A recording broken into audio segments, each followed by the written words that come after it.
warahmatullahi wabarakatuh. Baiklah, pada kesempatan kali ini kami akan membahas tentang pendahuluan farmasi sosial komunitas.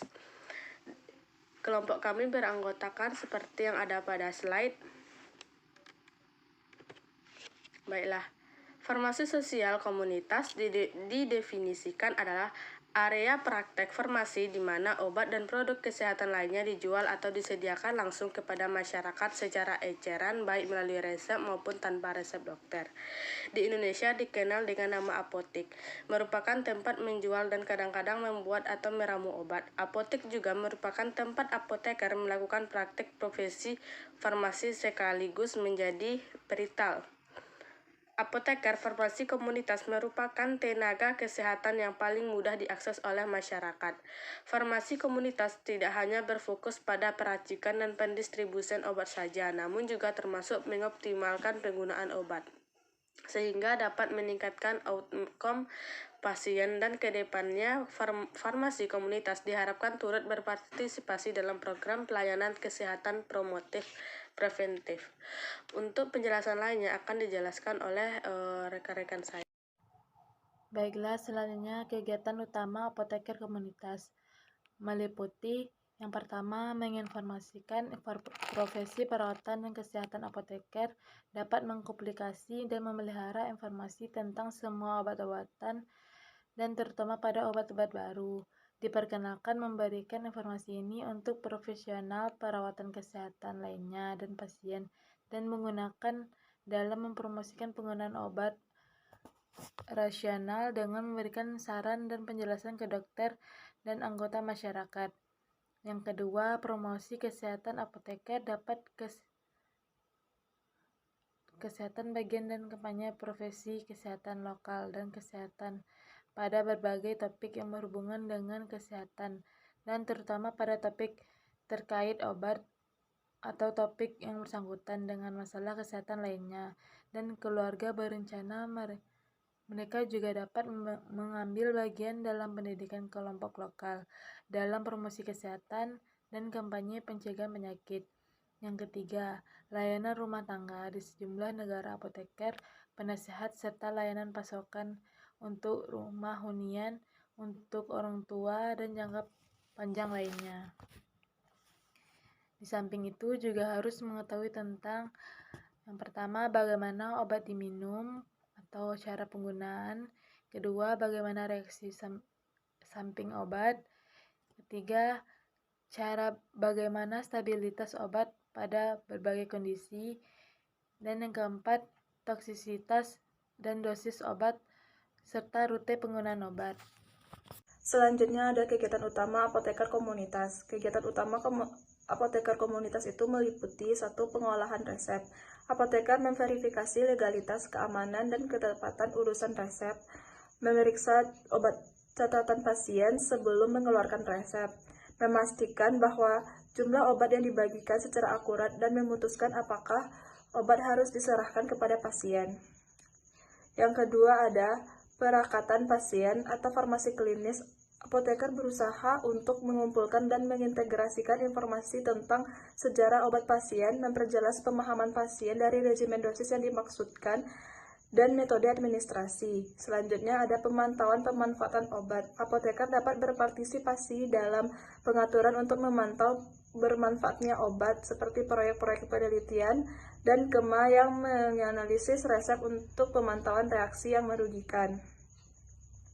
Selanjutnya, pembuatan skala kecil obat-obatan apoteker di mana harus mempersiapkan obat-obat di apotik. Hal ini memungkinkan mereka untuk beradaptasi perumusan obat untuk kebutuhan pasien individu. Selanjutnya, obat tradisional. Di beberapa negara, apoteker menyediakan obat-obat tradisional dan mengeluarkan resep homeopati.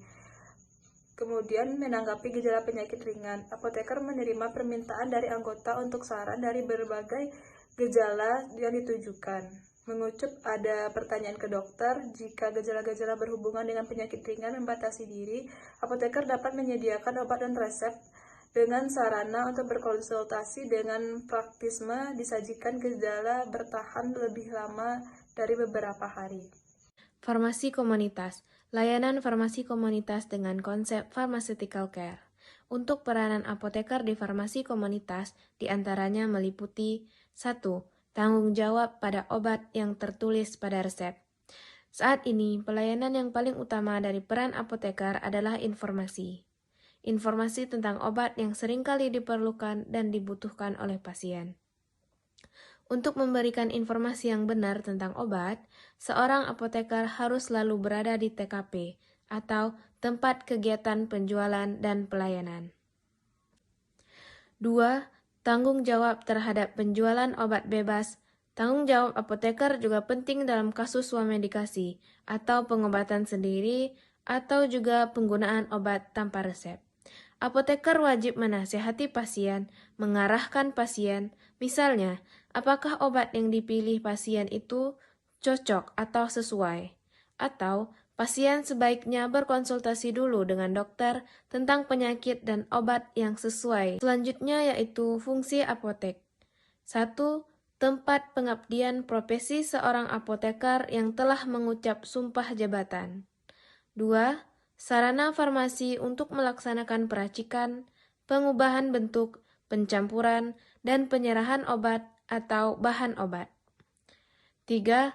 Sarana penyaluran pembekalan farmasi dalam menyebarkan obat-obatan yang diperlukan masyarakat secara luas dan merata. Baiklah, selanjutnya ada tugas dan kewajiban TTK.